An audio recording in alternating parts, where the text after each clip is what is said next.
Hindi ko naman namin pinipilit na bumalik, pero if ever na maisipan mo is always free kami. Hindi kami lumalapit sa'yo kasi dahil nanalo ka. Gusto lang naman namin kayo makaband ng hindi namin sinasabi or hindi namin kailangan sabihin. Naisipan nyo, yung hindi pa namin kailangan ipagsabi sa inyo, parang nangingi kami ng 5. Parang ganun, like, kuya, pengin naman attention mo. Parang ganun. Babae kasi si mama, and alam mo naman, kapag babae talaga matataas talaga ang pride.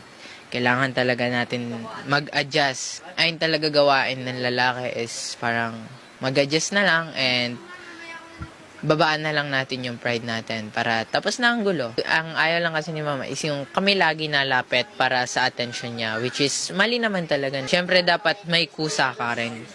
I mean, I'm not mad about it. I'm just, nagtatampo lang na kailangan pa namin isik yung attention mo, na especially